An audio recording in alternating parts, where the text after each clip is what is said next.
And we're back with Truth Unrestricted, the podcast that would have a better name if they weren't all taken. I'm Spencer, your host, here today again with Jeff. How you doing, Jeff?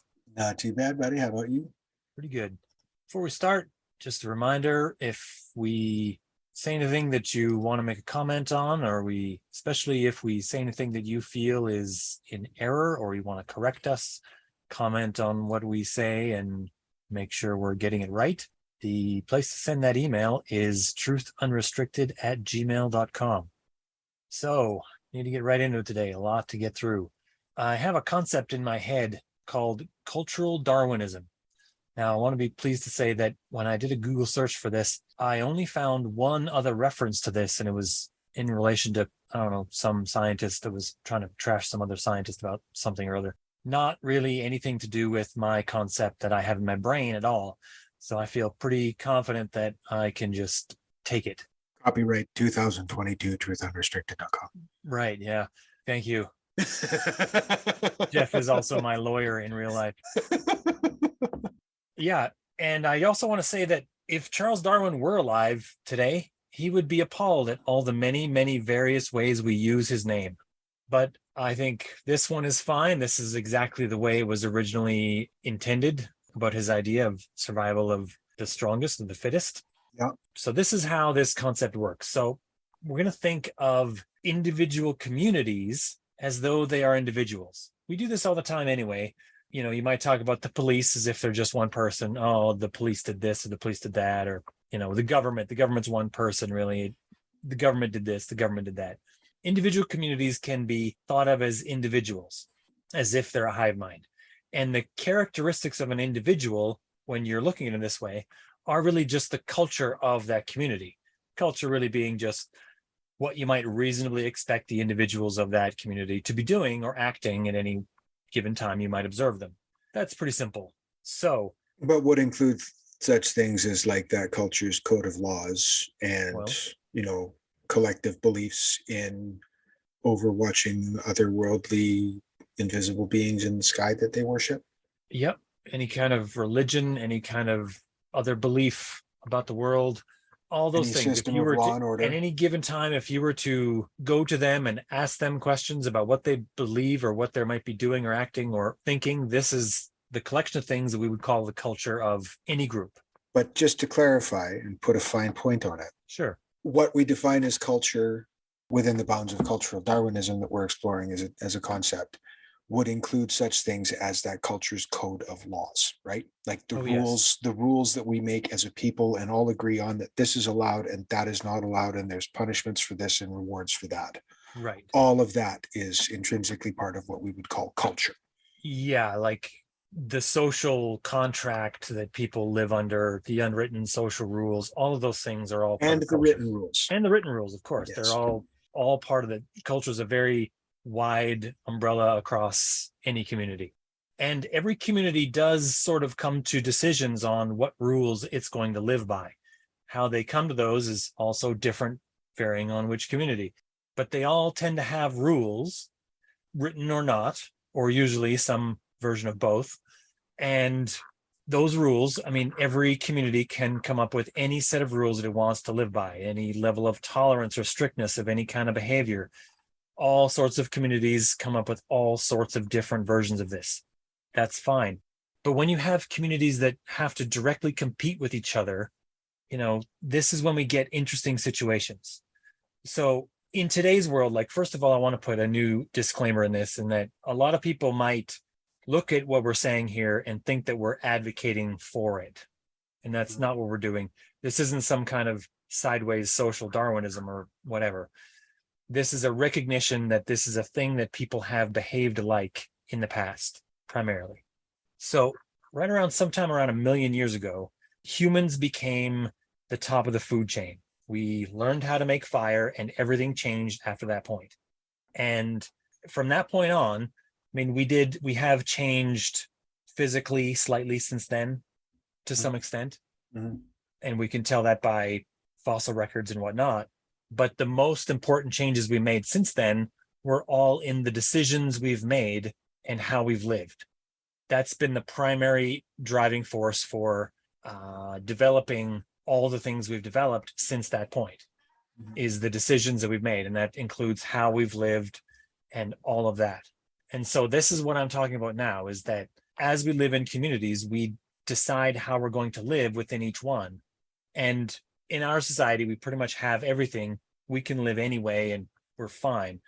But when we were just starting to become out of reach of the predators of the world and gaining full access to the resources around us and exploiting all those resources with tools and all those things, how we decided to live was the most important decision that early humans could have made. And so that's what I'm talking about here when I talk about cultural Darwinism, is that if one group decides to live one way and a neighboring group decides to live a different way, and one of those two ways makes one of those groups stronger and more fit, and probably most importantly, more numerous, like population wise, then that group is going to outcompete the first group.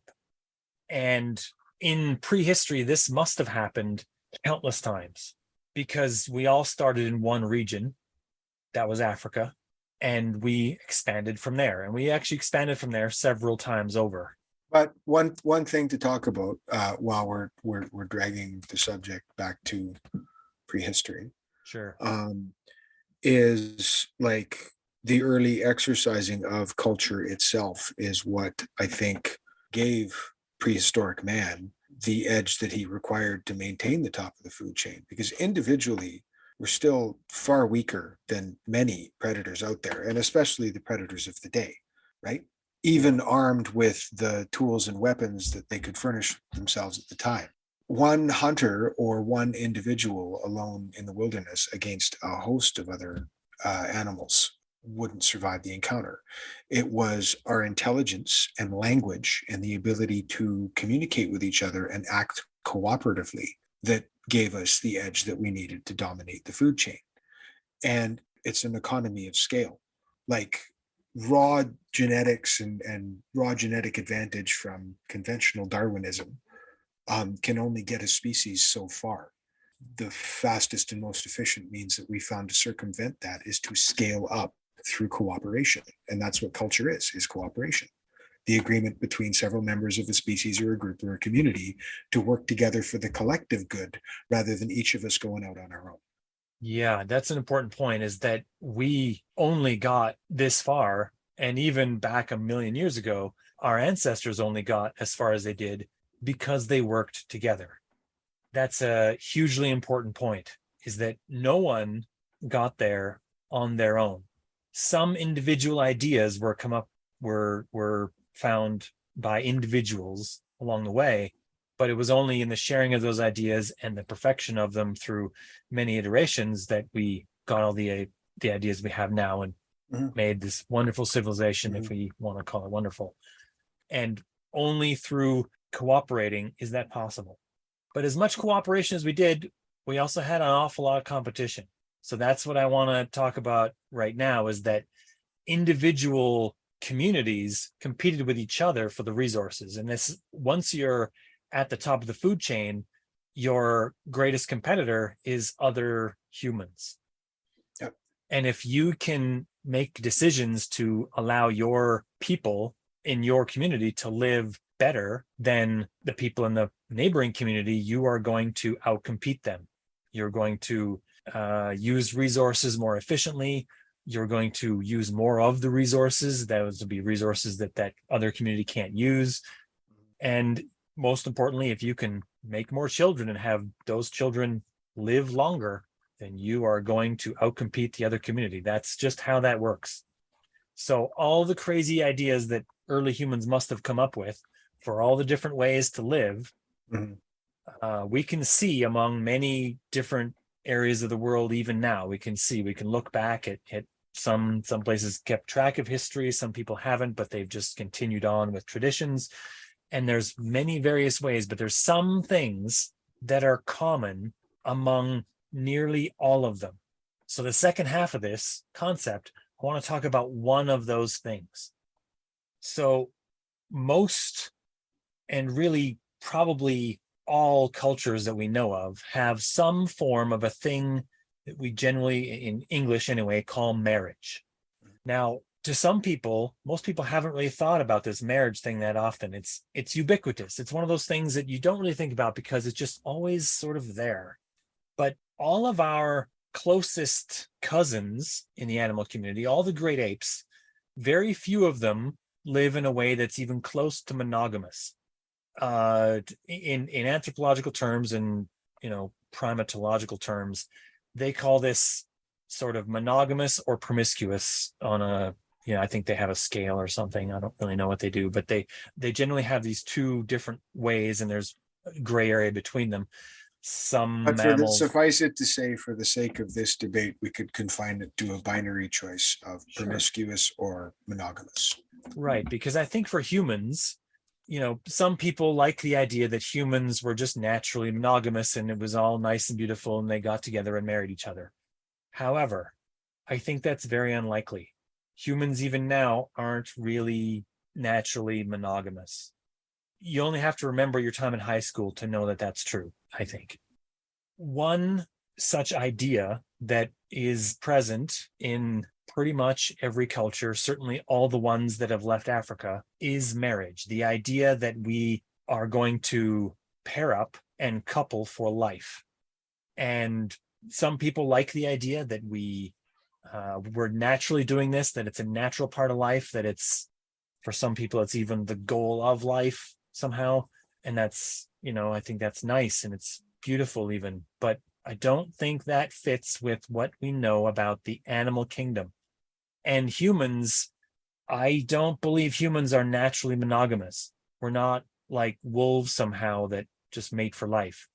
Because in my experience with humans, that's not how it usually works. We have to work at being monogamous, actually. And we have to create social conditions that encourage it and keep people in that space. And that's how humans have developed. Invisible man in the sky that will cast them to hell. Right. Worked our cultures in such a way that we create a social environment in which these things, that these marriages, these monogamous couplings, are not only accepted, but encouraged. And anything other than that is discouraged in many places. Maybe in the last 50 to 100 years-ish, it's been a little less strict in that regard, but it's still there in many places, in many families, in many, many areas. And so I don't think this is a quote unquote natural thing that we were just going to do based on our genetics or our biology. This is a thing we've decided to do socially, which makes it part of our culture. It makes it a thing that we decided to do. And here's my argument here, is that early humans, we know almost nothing about the history of marriage, where it began, because it began so early that it's in the range of history sometime around, they think like sometime around where fire first began, when we first began producing fire on our own, sometime in that range. And it's so old that no one really knows exactly where it started. But at some point, humans began deciding to form coupled relationships, generally for life. And I argue that that decision made a huge impact on the ability for a community to thrive. So hear me out. Okay. When you have a group of humans who are not deciding to behave this way, they would be a lot like we would see in the animal kingdom among our closest relatives, the other primates. And the other primates aren't really that monogamous. They aren't like full promiscuous like rabbits, but they aren't really monogamous. They have a structure in which the dominant males get to breed and the ones that aren't dominant males don't. And the non-dominant ones try to sneak around and, make an opportunity happen, outside of view of the dominant males. But, this is always something you read when you read about this among papers about great apes, is that the dominant males are always trying to make sure that the lesser males don't get an opportunity to breed. Yeah. And there's several species where if a dominant male gets his hands on the offspring of a non-dominant male, he'll kill it. Yeah, I believe it's called infanticide. Yeah. It's much more common in the mammalian kingdom than we would like to acknowledge, because it puts chills down my spine that as part of nature, other mammals are killing the babies of other mammals of their kind that aren't their own offspring. There's all kinds of horrifying things that happen in nature, man. It happens among every mammal that eats meat for food. And it might even happen among mammals that don't eat meat for food. I don't know, but all the big cats very famously do it. They found killer whales that do it. It's a dark chapter about nature. And it's part of the reason why one of the rules for this podcast is that the things that happen in nature aren't necessarily things that we should aspire to. Yeah. Right. So with that, also as a new disclaimer in this already fraught podcast episode, yeah, walking on thin ice as we were, we would like to take this moment to explicitly state that we in no way promote infanticide. That's right. Yeah. And in case it was not clear before. In case it was not 100% crystal clear before. Stated explicitly, infanticide is bad. But other animals do engage in this behavior. We have to acknowledge this because we've seen it. Mm-hmm. And we must imagine that humans weren't in any way special in this regard. So, like, to thrust to the point of it, sure, sexual competition within a community or group is a waste of resources, because the dominant male or whoever could spend time and energy foraging, hunting, improving shelter, doing any number of things to improve the well-being of the group, but instead has to spend it defending his harem from sexual competition. That's true.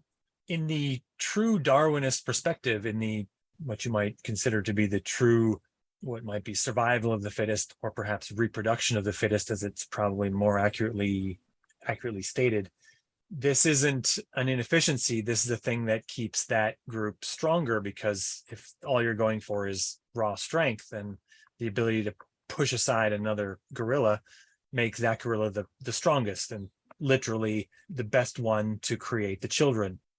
But and we know that early humans at some point decided to start pairing up in the way that marriages work. This must have greatly reduced the amount of sexual jealousy available in a community. And it must have given a larger number of them the opportunity to reproduce. And, really, when you look at this idea, it goes directly against social Darwinism, which is more like, if you're weak, you shouldn't have the opportunity to reproduce. It's kind of generally the notion of social Darwinism. But marriage, and just the idea that everyone should just partner up, really allows everyone, regardless of their relative properties, some opportunity to reproduce. It's like we as a species recognized, okay, we've evolved to a really solid plateau. We no longer need to juggle our genetics with every coupling to try and produce beneficial mutations that make us bigger, stronger, faster, tougher, whatever we need to physically mutate to adapt to our environment, because we've involved brains and opposable thumbs. And now we can manipulate our environment with tools and intelligence and communication. And that's something that anyone in our species can do. So basically, on the physical Darwinism mutation scale, we have arrived. Yes. And the only place we have to go up from here is through economy of scale, winning through more of us. So if you thought of two communities, if you had two communities side by side, or near enough to each other that they would know of each other's existence, and one of them only decided this new radical idea of marriage, pairing up everyone for life to create new of their kind, you would have a much greater opportunity to overpopulate the region and overwhelm the neighboring community. And this doesn't just happen because there would be more children available. Technically, there would be the same number available, because even when you weren't doing it, all the females of the group generally got an opportunity to reproduce. However, as soon as there's less sexual jealousy, well, when there's more sexual jealousy, some of the males who aren't getting an opportunity to reproduce are going to leave. They're going to leave to try to find a different opportunity to reproduce somewhere else in the jungle. Or they're going to pursue opportunities within the group that will create More tension, angst. strife, and violence Right. and angst within the group, all of which impacts productivity and harmony. Sexual jealousy generally does tend to limit the size of most mammalian groups. There are some groups that travel in extremely large herds, but even those have a great amount of sexual jealousy going on among the males. And the number of males that get the opportunity to reproduce is limited compared to what it would be if they paired up. And so this is always limiting the size of almost every group. But as soon as you're removing that aspect, as soon as you're pairing up in this way, your excess males in your group don't have the drive to leave for other opportunities. And also, the females get more assistance from their partner for raising children. These two things both occur. One might see, is this really a thing that happened? Although we know it did, because every culture on every far reaches of the planet that we've gone to, including Hawaii, which was extremely remote, all had some form of pairing up in this way, of a marriage situation. This is an idea that must have been very early in our development that I'm going to put forward as a notion that must have also greatly increased our competitive edge. Because when they came in contact with other groups that weren't doing this, they must have either driven those groups out or overwhelmed them and made them also live in this way. Yeah, or just subsumed them. Yeah. Yeah. Or those other groups had to independently develop this idea in order to compete with them. Mm-hmm. And that's a core piece of the history of humanity right here. And we know it's true because everyone was doing it. Every culture on earth has been doing it, except for there might be a couple of small pockets of very small tribes. But the reason why they're very small tribes and those ideas haven't made it to every corner of the planet is because the marriage idea worked better. It outcompeted all the other ideas. Yeah, because like sexual jealousy is a very real thing. Oh yeah. Right? Yeah. Just like sexual desire, just like the desire to reproduce and the endorphin dump that you get as a reward for successfully doing the act, like we're physically wired to produce offspring. And being in a culture that encourages constant competitiveness sexually, because that's really what a promiscuous culture is. Yeah. Is yes, the someone with a more free love bent might argue, well, like jealousy is a choice, and you could exist in a promiscuous culture where everyone just agreed to couple with everybody else and nobody got jealous over it. But I would argue that pretty much any cult I've ever heard of that tried to promote that sort of free love belief was usually just centered around like one or two cult leaders who enjoyed having as much sex with as many partners as they could. And in any one of those groups, sexual jealousy always reared its head. Oh yeah. At some point, because we're wired that way. So yeah, like I think it was a huge competitive edge because, and as we've already said, like the concept of informed, organized, well-communicated, well-planned cooperation between individuals in the execution of a task pays back near exponential rewards. Yeah. Right. And the chances of that cooperation working more often and to a greater degree goes way up when there's less sexual jealousy among the males of a community of early humans. Well, and also when it's not just about less sexual jealousy, it's also about like more efficient reproduction. Pair everyone off. And it's a crass concept today, but pair everyone off, and it's the female's job to produce a new child every 9 months to 1 year. And she gets one male dedicated to the task of being her mate and helping to care for and raise the offspring.